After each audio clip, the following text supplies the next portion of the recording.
Brock, welcome to the podcast. Happy to be here.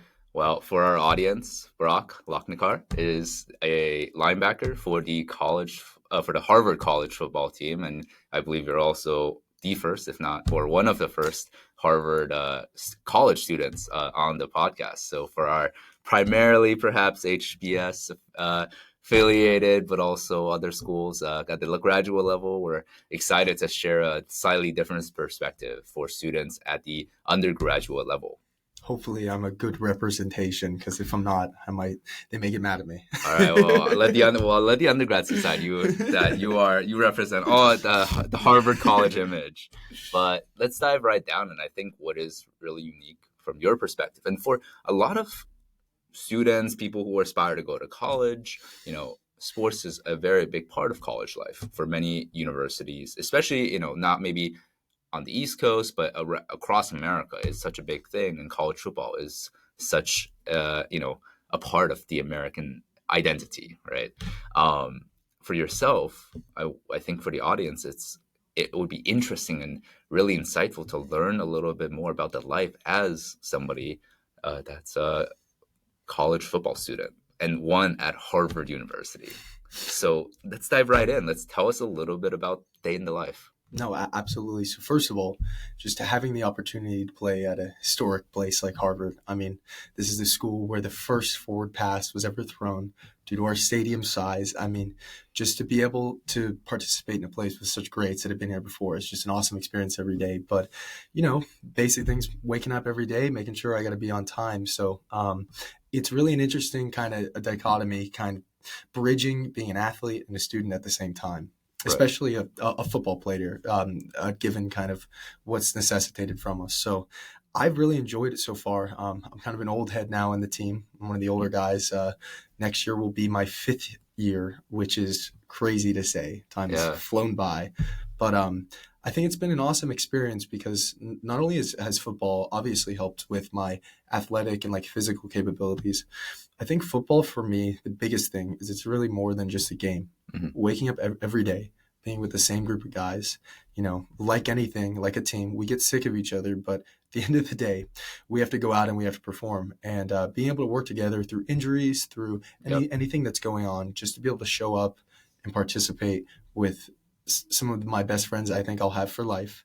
And they're forced friends, because when you first show up, you don't know anybody. But exactly. I think there's something special about just kind of being thrown into a program like Harvard football, where it's people from all around the country, even some people from other countries. Wow. Which is we have a Canadian guy in the freshman class, which you wouldn't think. Yeah, actually, and someone who was originally from China too. Wow. Which is very interesting. But it's been an awesome experience, and I'm really happy to have done it with some of my best friends in the world, I can say now.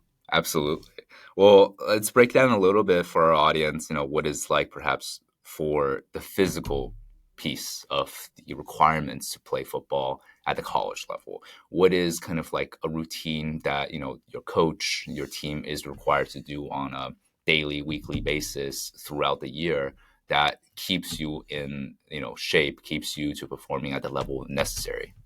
Yeah, absolutely. So given that it's spring, I'll kind of walk you through spring and how that transitions into the next season. So we come back from winter break, and we have the great opportunity, I can say now, but as a freshman, I hated it.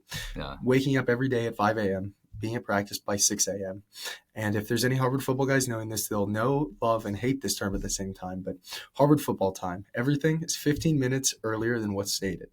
So it starts at 6:15. You better be there at 6. But every day, Monday through Friday, especially during spring ball, we report to the facilities.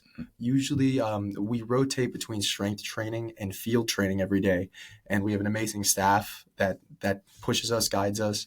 Our coaches are there instructing us. But I think the biggest thing that I've really learned from it, because it's a grind every day. You have to get up metaphorically and sometimes physically, when you're tackling, get punched in the face. I think that the biggest thing is being able to just show up every day. It really it's taught me, and I think it teaches everybody a lot of just kind of the value of when you're part of a team, when you don't show up, you're letting everybody else down. So that's been the biggest thing for me in the spring. But the transition to that in the fall. Now, both of them are very busy, but the fall, obviously, with season has a little bit more rigor involved in the schedule. So we train in the summer, and then we come in for fall camp. Fall camp is like the worst time of the year for a college football player. So we practice 6 days a week, meetings throughout the day. So you're pretty much in the facilities from dawn until dusk. Wow. And Wow. as anyone who's a former or current college football player, I know that they're laughing themselves. But it's a time, I think, where you really build the bonds with your friends, especially getting thrusted into there as a freshman. You don't know anybody. I was born in Arizona. I didn't know anybody from the East Coast. No other Arizona kids in my class. So you really just get adjusted. And I think through the fire, you kind of forge relationships, but also you become a better athlete, a better person, and just an overall, I think, integral part of the campus life at Harvard. Absolutely.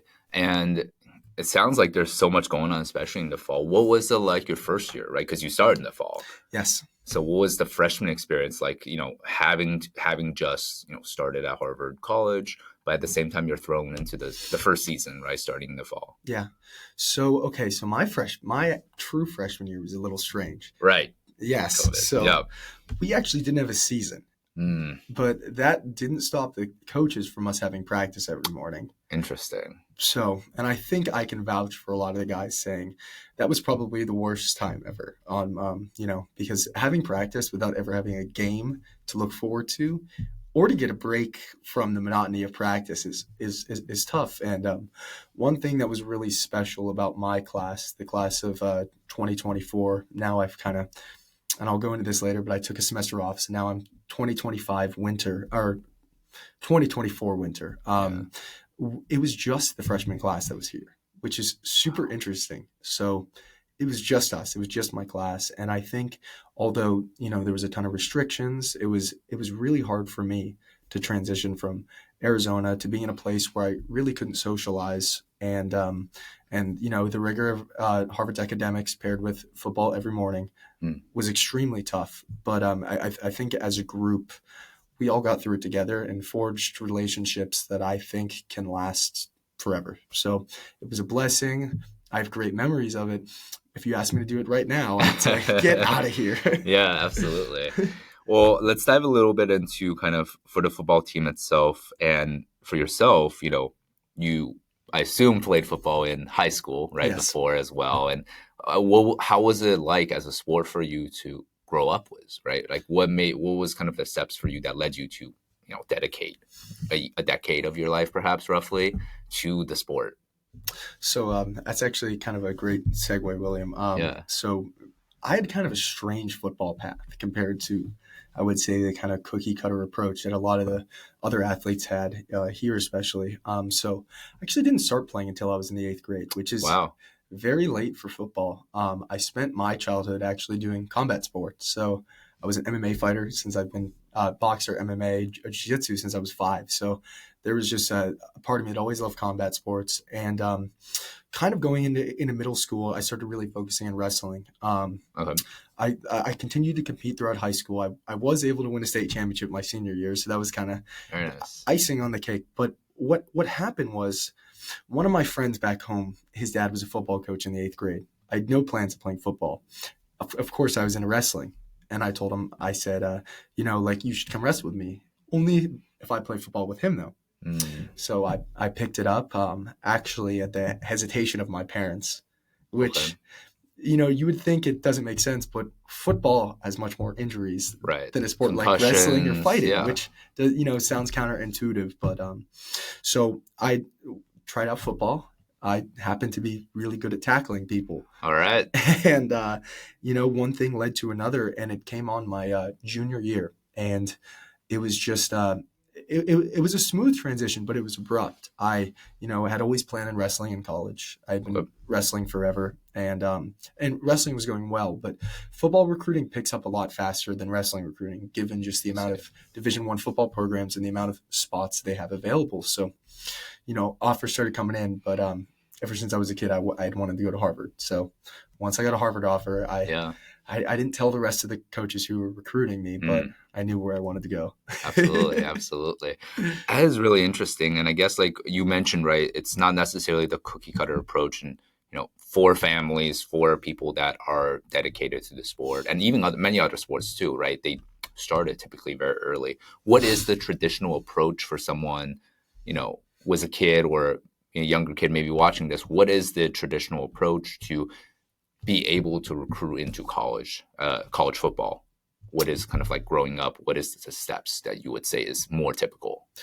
So the most common story that I hear Mm-hmm. is that football players who are playing college or play further down their career, they start off young. So they start off with Pop Warner, maybe like fifth grade, something like that, tackle football the first year. Before that, flag football. Mm. And then the transition through, elementary school playing to middle school to college. But the one thing that I've kind of found with this, an increasing number of people I've found were in my position, because Okay. I think there's something to do with kind of being burnt out, and there's really something important with having the base of having a multi-sport background. And I think college coaches are kind of recognizing this now too. Mm-hmm. Even in my class, one of our best players this past year, Thor Griffith, another person who came from a similar background as me, didn't start football till later, Mm-hmm. was a star wrestler, and then competed at the highest level here. With the background of multiple sports, I think that you can have a more diverse range of abilities. So, for instance, rest for my position, so a linebacker, and for people who aren't completely up to knowledge with football, which Yep. I love explaining to everybody during Super Bowl time, especially when I'm home, all my relatives. Absolutely. But linebackers are really focused on tackling the running back more in the box than, like, let's say, like a wide receiver who's out catching passes, or a cornerback who's one-on-one guarding them.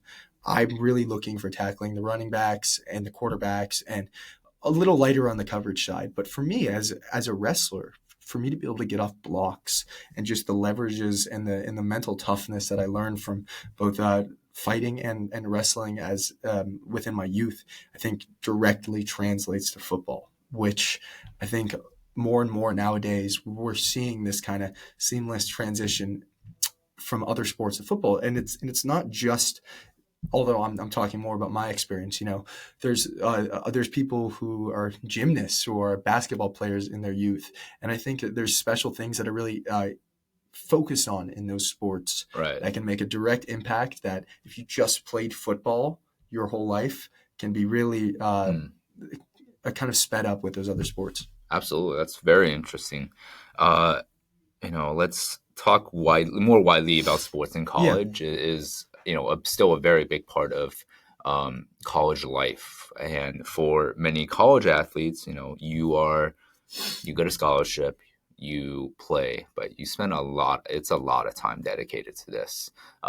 And for the longest time, right, the NCAA has had kind of a ruling that, you couldn't really, I believe sponsorship deals or yeah, profit necessarily from your image or affiliation as amateur, right, as an amateur in sports until you've gone to the pro level. But that has, in the last few years been changed. So now college level athletes are able to kind of do sponsorships, do certain level deals, and with the rise of social media, you're able to have more access to that than ever. What are your kind of thoughts on this change? Is it a positive one? Is it, why was this, not done until more recently? yeah. And on that, one thing I think that you'll think is interesting is that, and the audience will think is interesting, is that the Ivy League is one of the only conferences that does not allow athletic scholarships. Mm, So for people who are involved in Ivy League sports, it's our one opportunity to make money, which interesting. very interesting.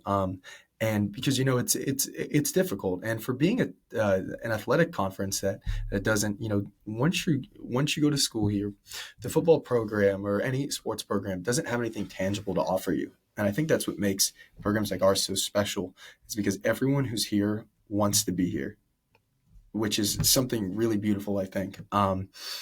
But for me, I think NIL it's a really great way, in my opinion, to kind of create an entrepreneurial mindset. NIL is Name, image, and likeness. got it. So that's kind of the overall idea that was, legislated in this, so that Right. I, as a student athlete, through my name, image, or likeness, I can profit off of it. And I think that what it's done, is, especially for me, is just it's kind of given me steps to think in a more entrepreneurial direction. When traditionally being a college athlete, it's just focused on practice and school, which are still the two most important things.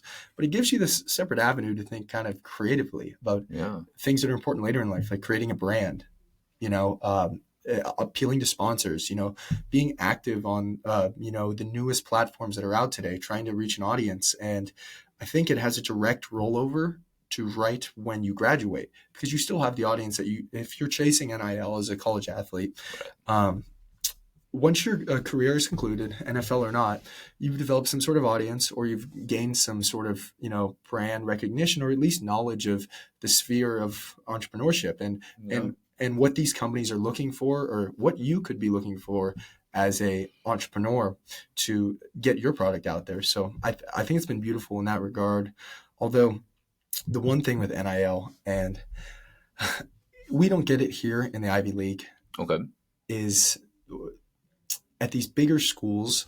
And I guess this is something that, just as not only as a college football athlete, but as a college football enjoyer, I genuinely enjoy watching college football, is, still somewhat protecting the amateurism. At a lot of these bigger schools, people are just transferring to these big schools for NIL collectives to just make money. Where it's no longer about kind of finding your own brand deals, but more or less through like different avenues, basically getting paid to play somewhere. In addition, so you're saying like for these other big, like the Big 10, right? Big yes, 12, like yeah, from college, like from high school to college, they go, and then like they have this preset, mechanism for people to just basically, here's what like a social media manager or brand manager. exactly. Okay. So like, pretend that I was, getting recruited by, let's say, some school in the Big 10, and they wanted me to go there. They could be like, well, our NIL collective is currently offering each of our players on the team this amount. Then if your amount gets dropped, then you're looking for a school to transfer to.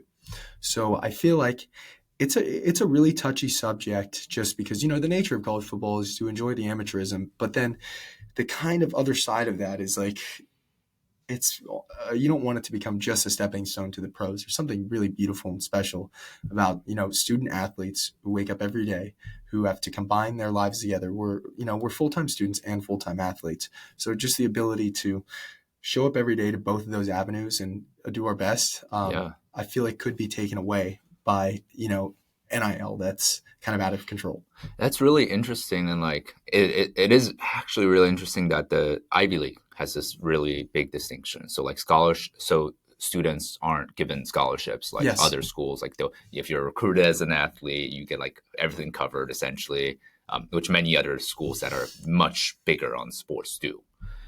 Has that been like for a while the case, or is always that? Do you know if like that's been a case for a long time as a tradition for the Ivy League? Yeah. So now, to my knowledge, viewers, please fact check me, but I believe that it was sometime in either the 60s or 70s, with kind of the reformation of college football conferences, that the Ivy League kind of decided to take a step down with, all presidents of the Ivy League, all presidents of each university kind of decided to take our football program, although historic, we were the schools that really founded college football.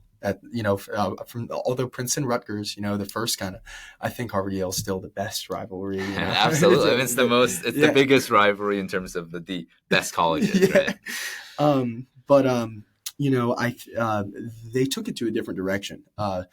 While other schools are focusing on, bigger television deals, kind of shifting the focus away from the student athlete to more of the athlete endorsed by the school, in a sense.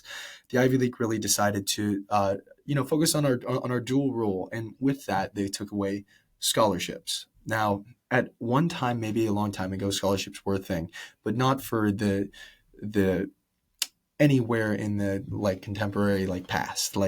There hasn't been. And although that does sound bad, I think it's a good thing. We all make kind of sacrifices to come to Harvard. And I think it's really an inspirational thing that we're all just students here. No matter what I do in the weight room every day, I go to the same classes as everybody else. I don't have extra help from tutors. I'm doing my own work. I'm working with my peers. And at other schools, I think that athletes are they live in athlete dorms. They're not with the student body. They're like their own segment of the population that's not part of the community as a whole. Within Harvard, we're just other students. We're just like everybody else, which is I think something beautiful, and it kind of drives you on both sides of your life to work as hard as you can. And they're separate, but I think it's amazing.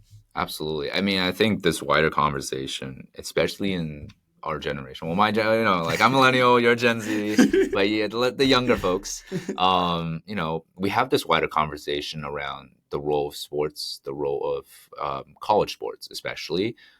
It is a gateway for many people to enter college. There's been this criticism that, perhaps is a little different, as you mentioned, like Harvard and Ivy League doesn't provide this scholarship. So I think many people don't know. They just presume every college sports across the country is the same. That if you play well in a sport, you don't have to worry about academics. That you get everything taken care of. And another criticism of that is this wider discussion around legacy. Diversity, equity, inclusion, and legacy and sports are kind of two ways that people view as easier to get in. And there, of course, is that wider scandal, Varsity Blue, that happened a few years back, where people use sports to kind of get into college, even though they're not necessarily even athletes.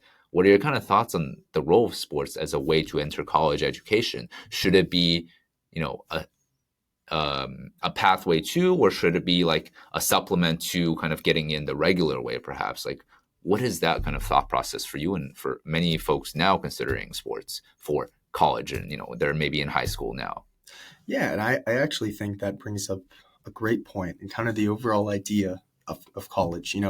I'm kind of the ancient Greek mindset that being an intellectual is not just about straight, like straight book and paper intellectual capacity. I think that being an intellectual has a lot to do with mind and body.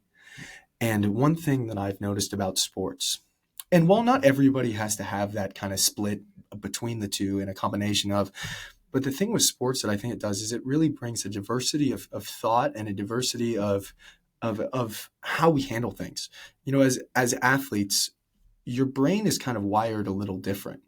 And while that's not good nor bad, I think that it offers something to the general student body, something really interesting that can only, benefit it. And I think that's why really the distinction of like student athletes, that we're just like everybody else. But I think that student athletes have something interesting to offer. Sports every day, you have to get up and you have to try to win. And I think through maneuvering, through certain obstacles and eventually trying to reach, the goal of victory, I think it offers something really beneficial to just the academic process as a whole. Like, for instance, when I'm doing a group project at Harvard, my favorite kind of environment is a split non-athlete and half athlete environment. So, because athletes are, I've found since my time here, better at certain peculiar things, and non-athletes are better at certain peculiar things. I think it just opens an avenue of different experiences and, different backgrounds to kind of just make the overall, academic environment more like holistic. Like I think it's a beautiful thing.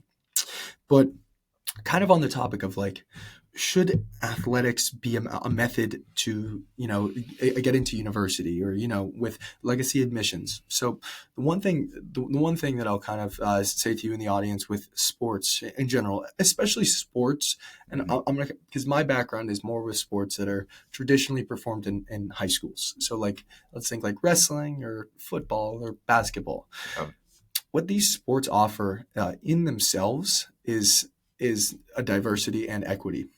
So for a lot of lower income communities, football, basketball, wrestling, these are sports where it's very low cost to join. Right. And compared to like golf or skiing. Yeah. It's low cost to join, and they offer a direct transition, economic mobility and social mobility from any position you're in. All you have to do as an athlete, and although athletes face, it's a very hard spectrum, each individual athlete faces their own circumstances, but just the ability for anybody, no matter where in the country, to be able to suit up in, these main sports that I'm talking about without any real barriers or limitations to compete against anybody else. I think it's a beautiful thing, especially, now with the rise of like test prep and, extreme like rigorous tutoring sessions that gives, some students who maybe have an economic advantage, an advantage for testing into schools.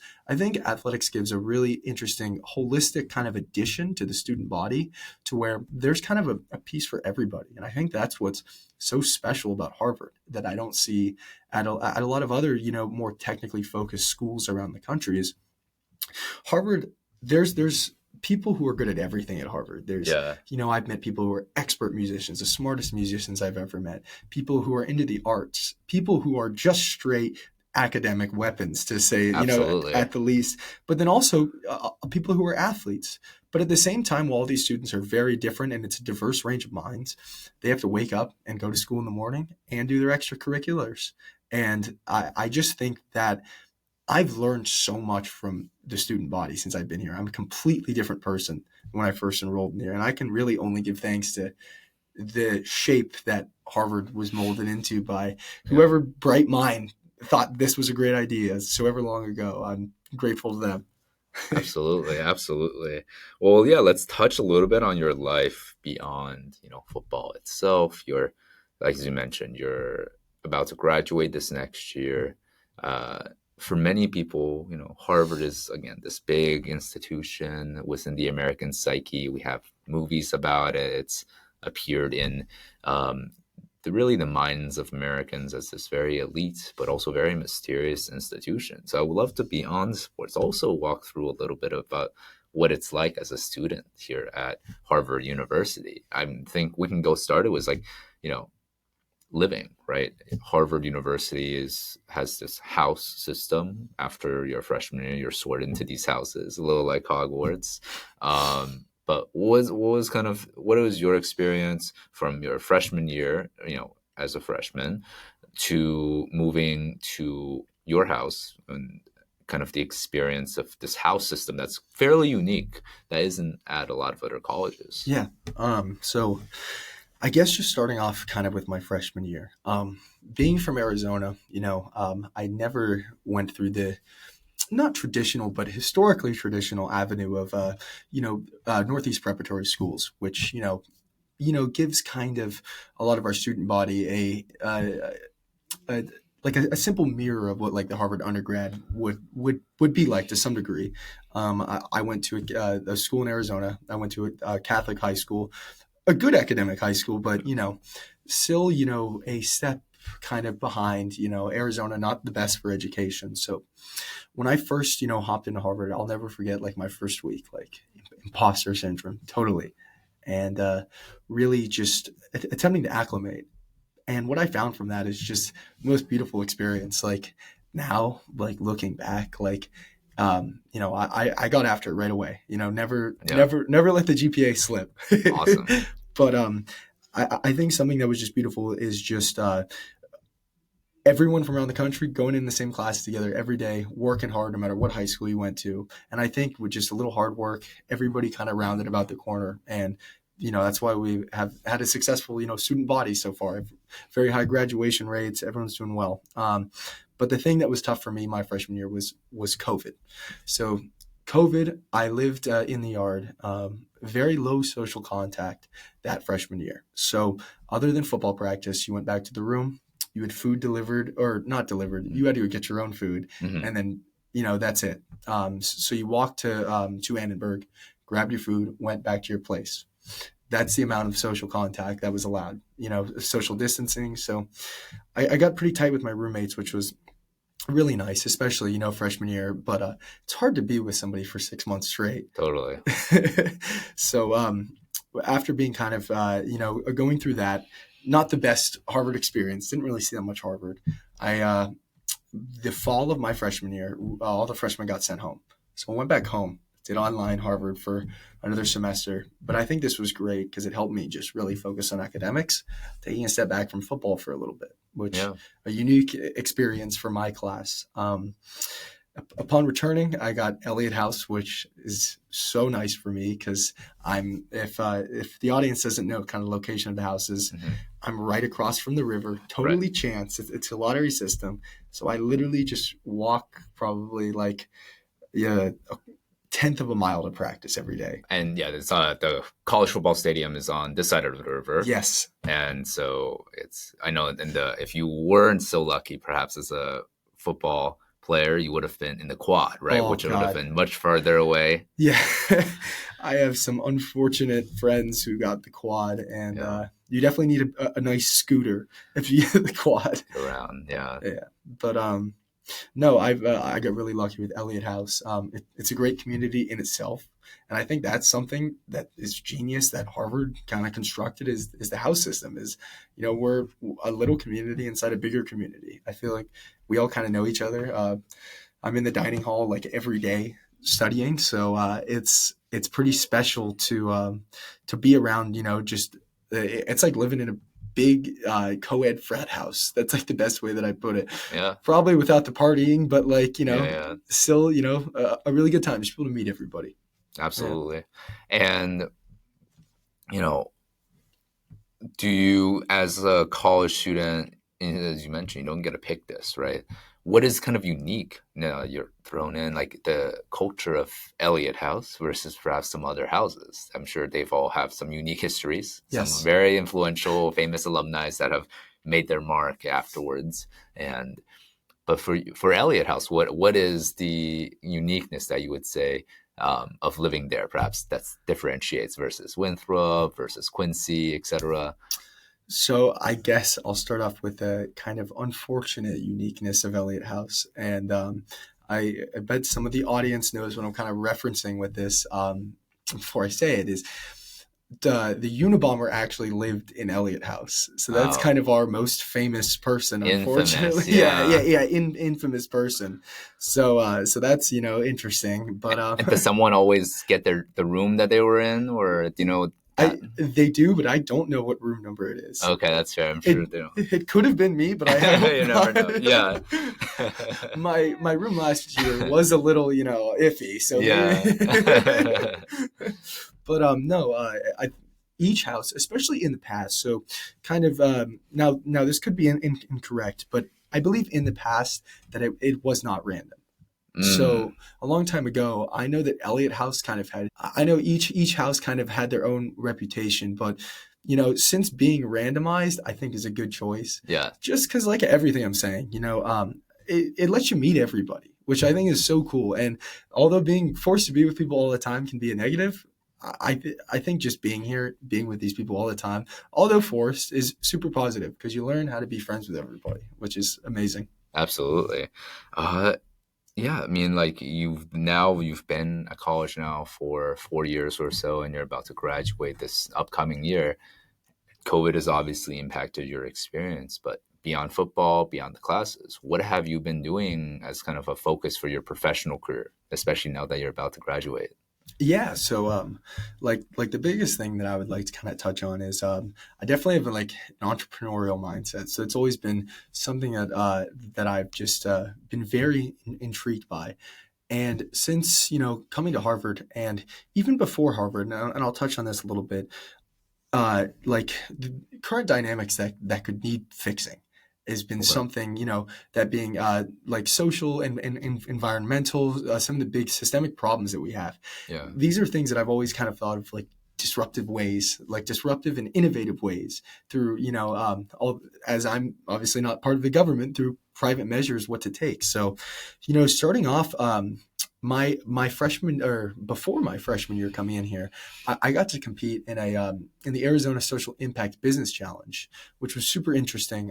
My team was awarded finalists for we had an idea, and I dove into this later, and this is something that I found very valuable in my education here. Is so what we did is we focused on utilizing like special education and what measures that we can take through like a holistic approach through a video game Hmm. on how to teach social interactions for this group of the population, which does not get the attention that it needs a lot of times for it's especially disruptive measures. So I work with a brilliant team of Arizona students. Now this is in 2020, a long time ago, of kind of creating a business plan for a video game that Hmm. tries to find ways, especially for people on the autism spectrum, to kind of break free from like, especially disorders surrounding like social interactions. Hmm. So through the video game, innovative approaches. And what was really cool about Harvard is following this, I took a class with a professor here, and I developed a survey to survey high school teachers, Hmm. special education teachers within Arizona to find what are the best teaching methods that I could implement in this game to really help with like social anxiety disorder, other neurological problems that are barriers, to just a happy and healthy life, for people within special education. So I really enjoyed that. And further from that, what I had learned from that and all the lessons that I learned, that how Harvard can be a resource to, not only assist me in developing, kind of an innovative and entrepreneurial mindset, but actually making a difference. Over the past 2 summers, I worked with Harvard's Institute of Politics. I got a summer research stipend, and I worked alongside various nonprofits in creating an environmental social justice workforce development curriculum. So this is a project that's ongoing for me right now. I'm currently in another survey class, helping to design surveys specifically for HBCU students Okay. and then tribal college university students on how to create a like hybrid educational program that teaches them realistic skills that are beneficial in their communities that won't get outsourced by Hmm. labor from more affluent areas. And in pair with that, how to make it culturally appropriate for them, how to make it culturally engaging for them. So I'm kind of on this ongoing mission with this right now, and I enjoyed the past 2 summers a lot, especially kind of laying the groundwork. And I was able to visit a pilot site in central Massachusetts near Springfield, Hmm. which was really cool. But just through my position here, my obviously position of privilege, being a Harvard University student, how I can use my gifts to like make an impact for people who need it most. Yeah, absolutely. I mean, it seems like you're already doing a lot, and you have to balance all of that, of course, with everything you're doing on campus too. The kind of for your generation, you've had the sense of COVID has been a really unique experience, and now we're entering a relatively you know troubling job market. It seems like there's been a lot of, at least for the graduate level, it's been a little bit hard for students as well to get jobs. And you know for the student body, for those rising seniors, let's say, who are kind of focused on entering the workforce, what's kind of your thought process for your class, your peers, um, as they kind of go about this next step? You're the COVID generation, and you're about to take the first steps into a full-time career and job after college. The big next step. What's from your experience, from those around you, what's kind of been the sentiment? Yeah, and as I've kind of stated many times before, I have kind of another unique perspective, which is kind of an ongoing theme with me. I think I kind of use to my advantage, and I kind of learn a lot from. And one thing that's special about my generation, I think, is with COVID, the world got a lot smaller in a certain way, just with increased reliance on the internet and with communicating with people online. And kind of from this, I developed a different perspective. Although the job market uh, in America could be very, very difficult, so my previous spring, and I think I had mentioned this, I took a spring off so I could get an extra football semester here. which kind of led me down this crazy path. I interned in Abu Dhabi, Wow. which was super interesting. That's out there. That's Yeah, very different, very drastic Yeah. departure from your previous experiences, I'm sure. Yes, yeah, and I interned out there. I worked with a sovereign wealth fund in the country, and it was just the coolest experience that I have had. And if I had like any advice to like current college students right now who are struggling with this, at Harvard and elsewhere, is that like you can find really cool opportunities if you look for it. And my experience there was I got to work with people from China, from England, from obviously Emiratis, with Russians, and it was just such a rewarding experience. I got to learn so many different perspectives, so many different outlooks of life, and so many different styles of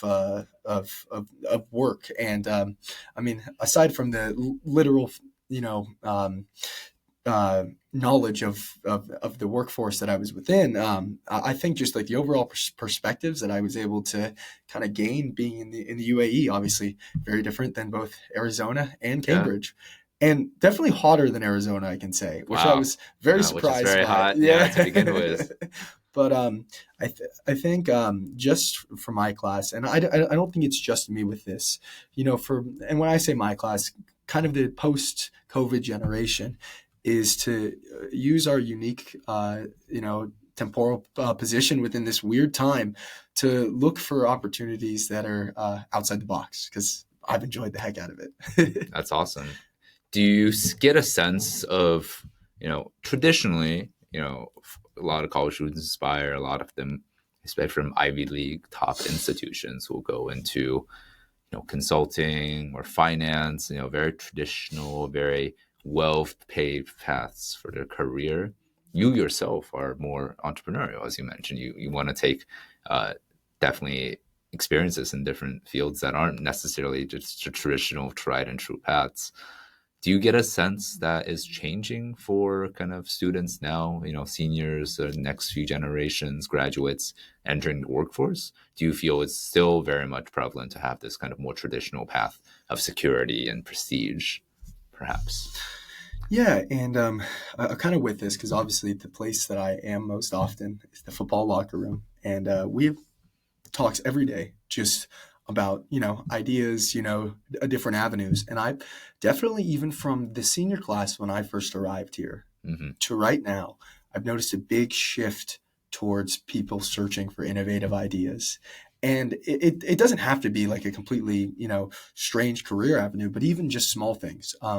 One of my teammates currently he runs one of the, I can't remember the exact name of it, but one of like the student organizations where they, sell merchandise and like, etc. And just, implementing things like, like real skills, like implementing Shopify, implementing, entrepreneurial ideas, and I think that it's still possible that these people may go into the traditional avenues eventually or beforehand. But I think that the internet has given us the ability with this kind of decentralization to experience like new things that previous generations didn't have the worldview or access to the worldview to kind of find and look for. Absolutely. And for yourself, after graduation, are you thinking of pursuing further education? Are you thinking of doing something more entrepreneurial? Do you want to do, for you, go to the stay in the East Coast, or go back home to do good in Arizona, as you've obviously continued to do even throughout your time at Harvard? Yeah. So for me right now, what I've been kind of thinking about, and something my mom always said to me, like, you can get everything taken from you, but you can never get your education taken from you. And that's something that's always rang true for me. So I think that I would like to pursue a graduate education upon like the completion of my time. But being in a really nice, weird position of being a December graduate because of my semester off, I have like 8 months to pursue quasi internships. So I think that as of right now, it looks like I might go back to Abu Dhabi, which would be really cool for that time. Very cool. But for what graduate route I want to take, yeah, I would like to eventually go to business school, but maybe first like data analytics or economics. Still kind of getting that nail through the coffin, but yeah, just trying to kind of find my passion. Oh, yeah.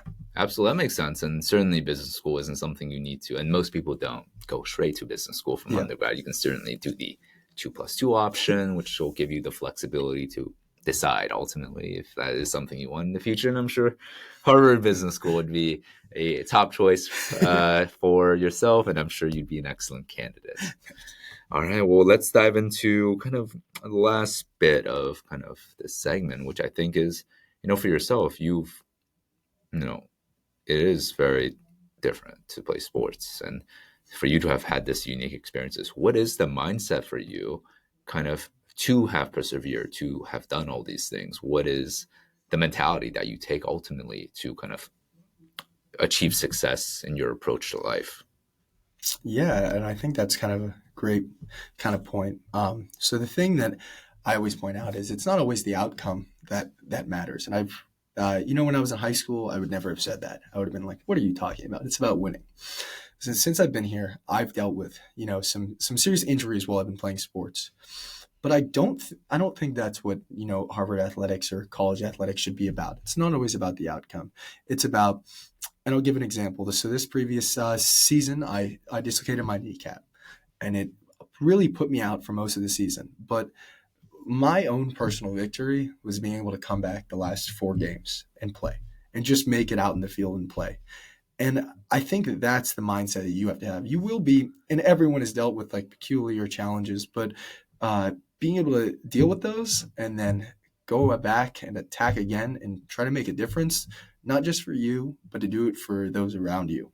And kind of tying in everything together, I think that's what being a Harvard student, being a football player does is you learn that it's not just about you. It's about your community. It's about those in your immediate circle, and it's about the broader world around you. And given your own circumstance, like how can you make a difference? So that's my kind of Yeah. Is there, well, I mean, it's clear that you have very ambitious goals, not only in sports, but in life. Do you think about life in terms of like, do you have an end goal in mind that you want to achieve, that you like at the end of the day, maybe when you're much older, you've lived a full life that you're like, this is the impact I want to make, and think backwards about how you achieve that? Or do you think forwards from now? It's like, this is what I want going forward and building each step. That's actually a great question. I think you'll get a laugh out of this.